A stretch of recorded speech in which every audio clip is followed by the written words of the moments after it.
Hello and welcome to episode 174 of Coach Quip. I'm Coach Chris. And I am not Coach Robyn. And this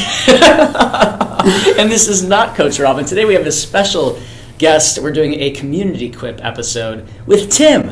Hey everyone. Tim, introduce yourself to everyone. So I'm Tim. Been a member now at Edge for about 10 months. And just excited to be here today. Has it only been 10 months that you've been here? I feel like. I think so. I think I started talking to Coach Robyn in like March of last spring. And I'm kind of someone like when I join something, I just go all in. So it feels a lot longer than that for sure. Yeah. The cool thing about Edge, one of the cool things about Edge is that everybody has a story, right? Everybody has a reason why they're here, and everybody has also a life outside of Edge that I don't always get to see or know. Yeah. And so it's always cool to really get to know our members and to get to know their whys. And I think your why and your story and your journey are incredible and inspiring, and that's why we wanted to have you share it. When we were talking about having you on the episode, you have a great story arc. Give people a little bit of a summary of your journey, like how you ended up at Edge, but how you kind of got into your fitness journey as well. Yeah.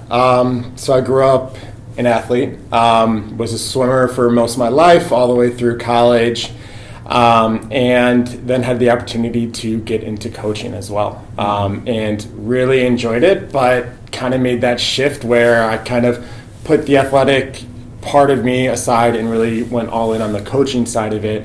And years later, just realized how much I was missing it. And tried, in the beginning to kind of do that lone wolf by myself type of thing, but realized I think for a lot of us who grew up in athletics, having that team or that community is one of the biggest things. Yeah. And through some gentle nudging from my wife, looked at Edge and knew after the first phone call I had with Robyn that I'm like, yeah, this is what I've been missing. And so it's been an up and down and absolutely crazy journey, but I've loved every moment of it. Okay, so I think you sold yourself a little bit short there. You said you were a swimmer. But yes. But talk a little bit. So swimming, did you start when you were very young? You were a high school collegiate swimmer? It's funny. I was sharing this with some friends yesterday.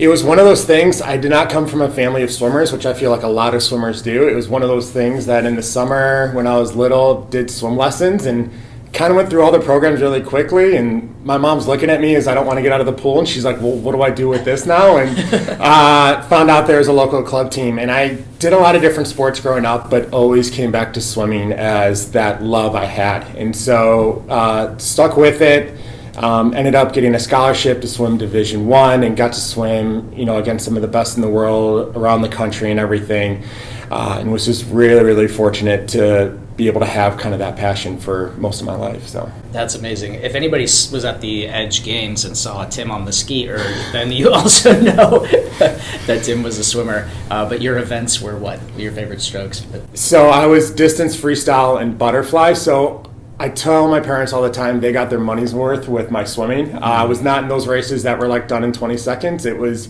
usually the 1500, the 400 IM, the 200 fly, the 500 free, all the events no one else wanted to do. Yeah. For a lot of college athletes, the end of their career is the end of college. Yeah. And that can be a really tough transition from being such an athletic person moving into real life. Did you maintain some of that swimming after you left school, or is that when you transitioned into coaching? It's, my swimming career in college really kind of came to an abrupt end through just some missteps, misfortune, injuries, kind of all compiled together. And of course, being in a sport where all of your athletic performance is based on tenths of a second, it can get frustrating when it starts to not go well. And so I had the opportunity, as I was trying to figure out what my next steps were and what I wanted to do in life, to get a coaching position, and realized how much I loved working with the athletes, how much I loved being there initially for my old teammates, and then as I found, a new team, new athletes. And so with that, and the one thing that I think that a lot of people don't give coaches credit for is when they can balance their own athletic careers with the coaching, because I was someone who was now at a pool 12 hours a day, and the last thing I ever wanted to do was touch the water. So, I took probably close to a decade off of swimming, but then that also turned into more than a decade of really just any type of athletic goals or, sites or anything like that too. As coaches, when we are working with athletes, I agree. Sometimes as a coach, I'll say, sometimes it feels like I actually did work out when I'm with athletes that I've put through 4 hours of training because it's exhausting and I'm there and my brain is seeing it, but actually I didn't put any of those miles in. I didn't do any of those reps except to show the move, right? So it can be really difficult as a coach to balance that, my own physical movement and training and also supporting athletes.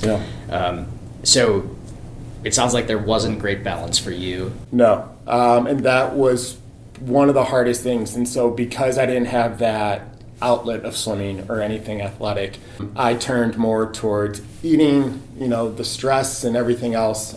Being a collegiate coach, a lot of times during the week I was at the pool starting at 5 a.m, lucky to leave at night, 6, 7 o'clock at night a lot of days, because if I wasn't coaching, I was recruiting. If I wasn't recruiting, I was getting ready for competition.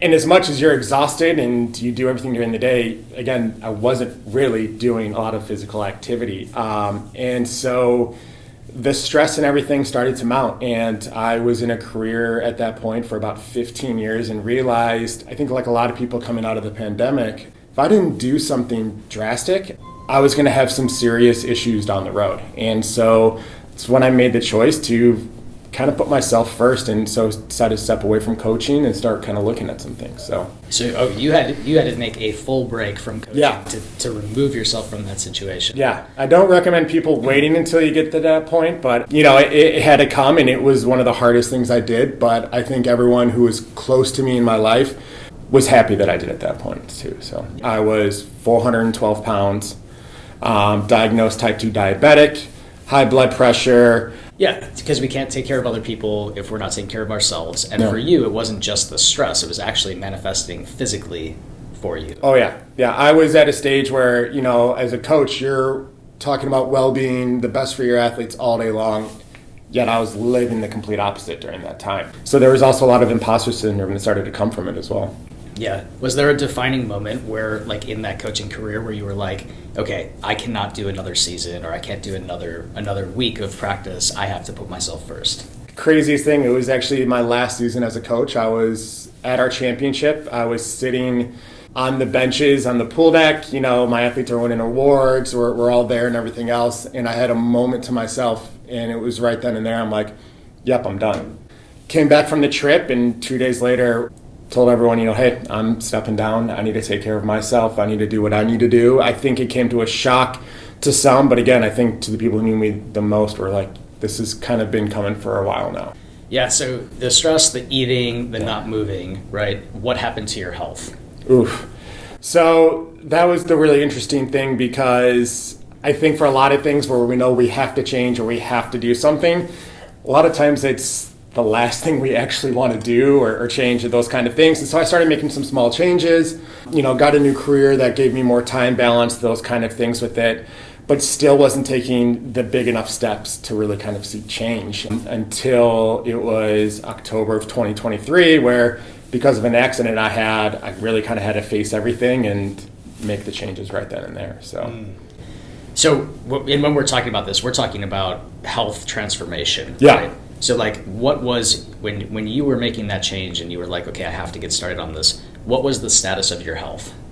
So full transparency, it was October 27th, 2023, and I had an accident on my way to work. For anyone who thinks electric scooters are a bad idea, can highly, So that's, had an accident on one where I fell and shattered my right elbow. And because of that, I had to have reconstructive surgery, which for any major surgery, you have to have a physical. And I knew at that point, it'd probably been well over a decade since I had any kind of physical or, real doctor's appointments.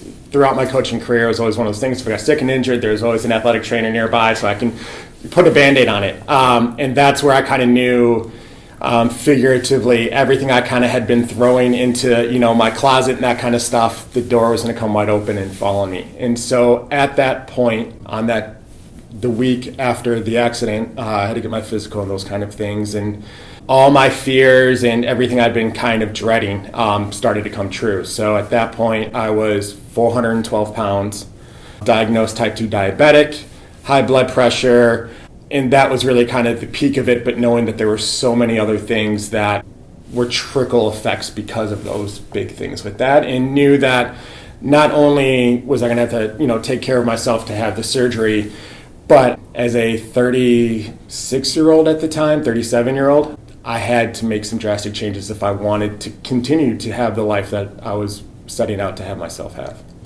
So, like you mentioned before, so many people have a hard time getting started. You know that you need to make the change. Yeah. It's the last thing that you want to do. Part of it is the fear, right? 100%. Part of it is the comfort of what you know. Yeah. How did you make that change? Like, what was your mindset, and what were the steps that you took to even get started on that journey?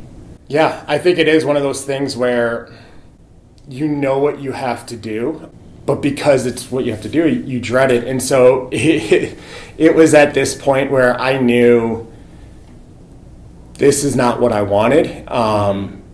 And I think every time before then, when I wanted to start a wellness journey or a weight loss journey or those kind of things of it, you always kind of look at maybe like your big journey or whatever your next goal is kind of like a job interview in the sense of like, well, I've got to have this prepped, this ready to go, all these things. And you almost make it insurmountable before you even start. And so this time I said, you know what, I'm just going to go. I'm not going to worry about the 6 months from now. I'm not going to worry about the year from now. I'm just going to worry about what am I able to take care of that day? What am I able to focus on? What can I do better than the day before? And so, of course, this is with now a cast on my arm from my shoulder to my fingers and in a sling. So it's not like I'm, lacing up and going to swim or running or biking or anything like that. I just got up one day, ordered the largest hoodie I can find online to put it over myself because it was, now beginning of November, and started day one with just walking around the block. And that was my first day of movement. And then I decided every day from there I would do just a little bit more, whether it was changing one of my meals, whether it was walking another block, something, just knowing that, hey, I've got control over certain things, I'm going to make those changes, and just kept building from there.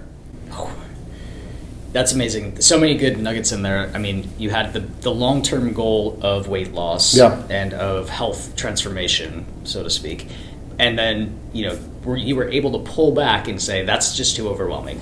There's too many things to think about. Exactly. And you can stop yourself. Oh, I don't have the hoodie. I don't have the right shoes. I don't have, I need these supplements or whatever. I mean, I was one of those people where like, hey, I'd go to the gym and then I'd grab my bag like, oh, I don't have my headphones today. Like, well, I'll try again, maybe next week or something like that. I think if we don't want to do it, we'll find anything and everything not to do it. And I think it's just not allowing yourself to have those excuses anymore.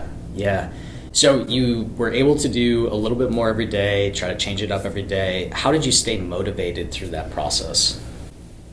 I think making it, instead of something you have to do, something to look forward to. Where I think the walks, it was a little bit of that break. And again, because I was recovering from surgery and had my arm in a sling, I really couldn't do much. And so I looked at it as, hey, I'm able to get outside. I'm able to do something. This wasn't for anyone else. This wasn't for a plan that I was trying to keep track of or, had results that I had to hit, those kind of things. I just wanted to kind of keep seeing what I wanted to do, knowing the goal was I wanted to see what I can kind of push myself for as I kept going. And so each day I had that, and you know what? The bad days came, and I think the biggest thing I learned was like, yeah, you have to give yourself grace. And it's like, that's going to happen. And I think with everyone, we know it's like not that straight line performance or that, diagonal of just, consistency, those kind of things. It's like, yeah, that day will come, but then you're always coming back the next day. And I think that was one of the biggest things one of my friends showed me in the beginning. They're like, yeah, okay, you had a bad day. Tomorrow's the next one. Keep going. And so I think that's the biggest thing, is where we have those bad days, we feel like, well, we failed, we're done now. But it's just one day, and so you can keep going. That's so perfect, in line with some of our recent episodes where we were talking about don't miss 2 days in a row. Yeah. Right. Momentum works both ways. And so if you have the momentum of not taking care of yourself as you saw, that continued until you put a stop in it, and then you were faced with an abrupt stop, right? Like that accident was a real wake-up call for you, and then you started to build the momentum the other way. So that friend was brilliant. Which brings me to sort of the role of friends and family and the people around you. So how did community play a part? Because it seems to be a big part of your involvement here is that connection to community. Like, there are big classes that I've had where if I have new people in there, I know Tim is going to talk to them and welcome them in and chat them up. You are able to connect with anybody. So how did community impact you, and how did you impact your community? Again, I'm someone who's always kind of learned the hard way on things. And so when I did start this journey, I maybe had one or two people I was really close with kind of go along with me.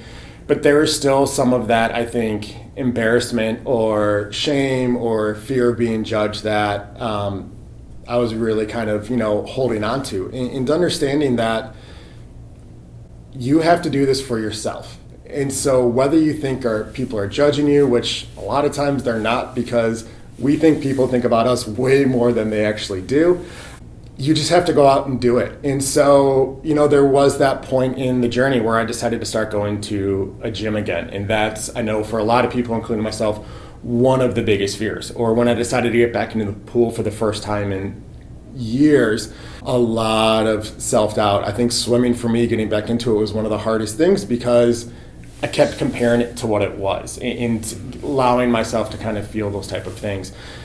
But what I realized is when you find that right community, it's not even having maybe the loudest cheerleaders, those kind of things with it. It's just people who, during that small time you're there during your day, can just help you forget everything else that's going on and help you take out maybe those voices or those images you have and just enjoy being in the moment. And I think that's one of the biggest things I started to realize was it's a lot easier to show up to things when you know other people are going to be there. When it's just you by yourself, that's where all the excuses can really kind of come out. It's a great call out. The community piece always holds us more accountable. We talk about the draft horse effect often in the podcast and just how we work so much harder if we're in class, even versus if we're at home on Zoom, or if you are left to your own and are just going to go freestyle your own workout, right? We always find that community is a boost for you, but it's also a boost for the people around you. Absolutely. I think you never know exactly the kind of day someone is having, or maybe what thoughts they're having going on that day, or how much they might be dreading something. And just to be in a space where someone even just gives you that high five or that head nod, or, I love running on the 606 and seeing someone from Edge kind of running past. There are times I've had people come up to me and I've gone up to them being like, I was feeling horrible. And then I saw you and I'm like, okay, I had to finish this. And it's just like, really? Like, I was feeling the exact same way. And it was a half a second interaction that can change, the entire workout. So yeah, you never know who you're impacting. Just by, a smile and a nod can really change somebody's entire day, week, life maybe, right? Have you had people talk about the impact of your journey on them? I have, and I think it's really interesting because I'm not extremely vocal about it. I mean, I do post on it, on Instagram and talk with others, but I think that's where even the account name I came up with of Just Start Walking is people like, well, you were a college swimmer and all these things, so, you had all the tools. And I'm like, yes and no, because I had some of the tools. I decided not to use them. But really, I just started walking. And I think that's the biggest message I wanted to share to people is it is such a simple start. But I think it's just the step before the start, I think, is the biggest hurdle for people to kind of get over, is just starting. And so by taking that approach of like, just start walking, just start doing something. I think that was the biggest thing. And I've been blown away over the last 2 years now. People I haven't heard from, since high school or college, or family members who maybe have never shared their concerns about their own well-being, those kind of things with it, or just strangers who've even messaged me. I did a half Ironman this fall and connected with someone who, through social media, who was at the race as well and had a similar journey. It's amazing what vulnerability can kind of connect people through. So for the folks who are listening, you are not 412 pounds anymore. No. So to this point, what has been, and the time period too, because I think this is important. Yeah. Since you decided to make the change and prioritize yourself and your health. Yeah.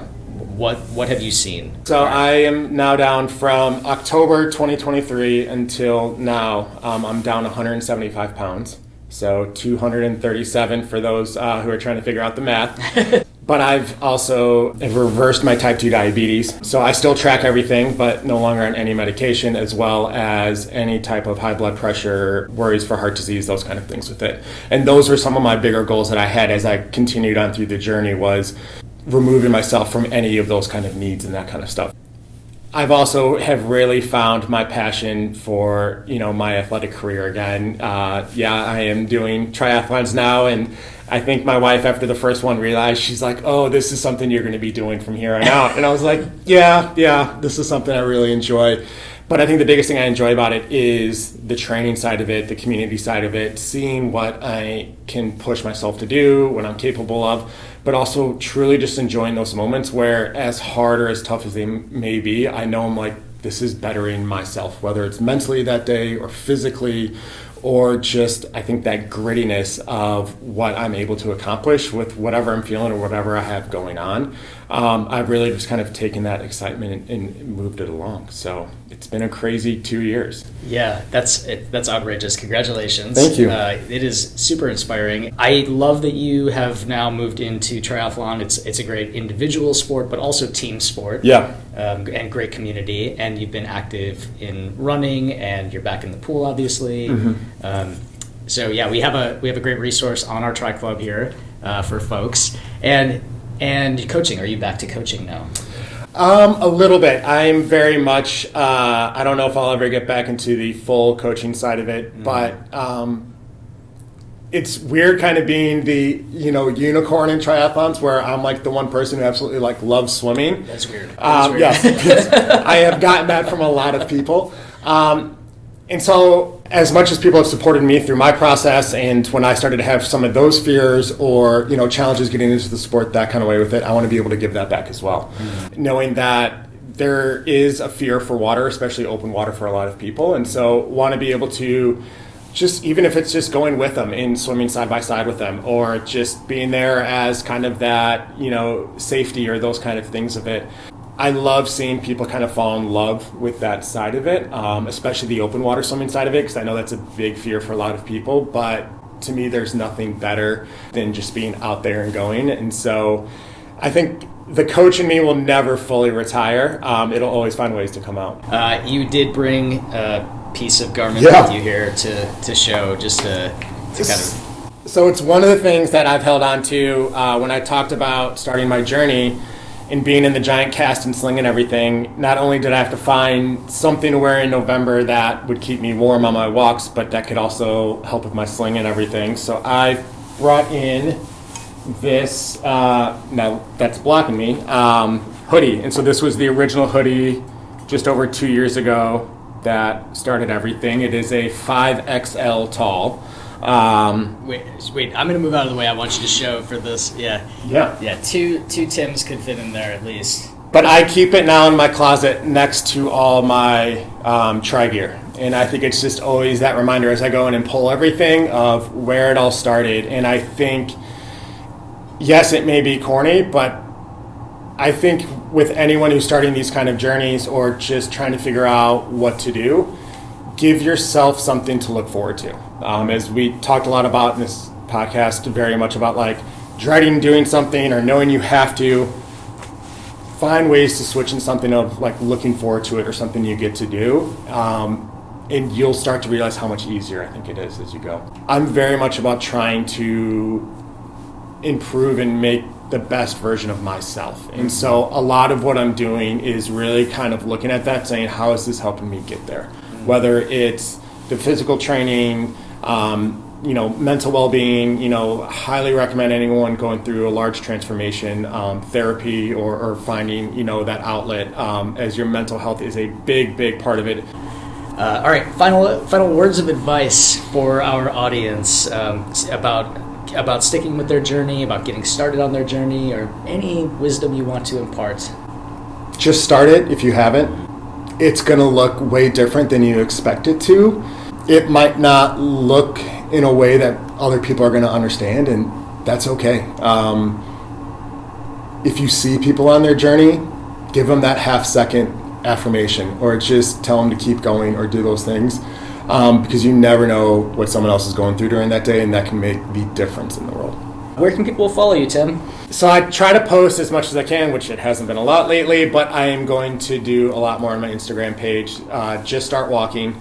And so I share a lot of my training on there, but if you scroll through, there's a lot of just talking about, some of the challenges of it, some of just the mental process of going through everything while balancing a full-time career and family and all those different types of things of it that way.